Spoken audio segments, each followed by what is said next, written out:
নিষিদ্ধ আওয়ামী লীগের নাশকতার আশঙ্কায় ঢাকাসহ ৬ জেলায় সেনাবাহিনী মোতায়েনের সিদ্ধান্ত নিয়েছে সরকার।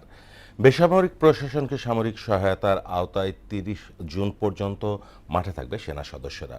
দুপুরে সচিবালয়ে এ নিয়ে ব্রিফিংয়ে স্বরাষ্ট্রমন্ত্রী সালাউদ্দিন আহমেদ বলেন, গোয়েন্দা তথ্যের ভিত্তিতে এই সতর্কতামূলক ব্যবস্থা নেওয়া হয়েছে। মফিউর রহমানের রিপোর্ট। ২৪-এর অভ্যুত্থানে গণহত্যার দায়ে আওয়ামী লীগের কার্যক্রম নিষিদ্ধ হলেও ধীরে ধীরে সক্রিয় হওয়ার চেষ্টা করছে সংগঠনটি। মঙ্গলবার দলটির প্রতিষ্ঠাবার্ষিকী ঘিরে দেশের বিভিন্ন প্রান্তে নাশকতার শঙ্কায় ৩০ জুন পর্যন্ত ঢাকাসহ ৬ জেলায় সেনা মোতায়েনের প্রজ্ঞাপন জারি করেছে স্বরাষ্ট্র মন্ত্রণালয়।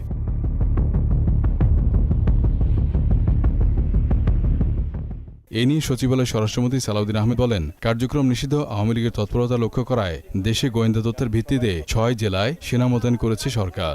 কার্যক্রম নিষিদ্ধ যে মাফিয়া বাহিনী আওয়ামী লীগের কিছু অপতৎপরতা লক্ষ্য করা যাচ্ছে, এতে করে আমাদের মনে হয়েছে তারা হয়তো একটা অস্থিরতা সৃষ্টির পায়, তারা করলেও করতে পারে।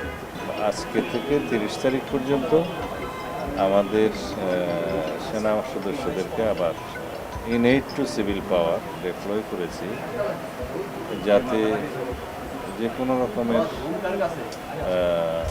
অপতৎপরতা অ্যাড্রেস করা যায়।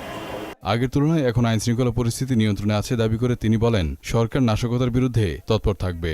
সত্যিকার ডাটা, তথ্য, রিপোর্ট সবকিছু বিশ্লেষণ করে দেখুন, বিগত যে কোনো সময়ের তুলনায় অন্যান্য বৎসর এবং মাসওয়ারি অপরাধ চিত্র আমাদের এই সময়ে অনেক কম।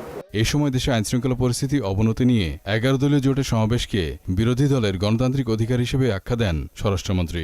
১১ দলের ব্যানারে সমাবেশ করছে, গণতন্ত্র বিকশিত হচ্ছে, তারা তাদের কথা বলবে, দে আর অ্যাট লিবার্টি, আমরাও আমাদের কথা মাঠে বলবো। বেসামরিক প্রশাসনকে সামরিক সহায়তার আওতায় আইনশৃঙ্খলা পরিস্থিতি নিয়ন্ত্রণে পুলিশকে সহায়তা করতে সেনাবাহিনী মোতায়েন হয়েছে বলে জানান স্বরাষ্ট্রমন্ত্রী। মফিউর রহমান, মোহনা সংবাদ, ঢাকা।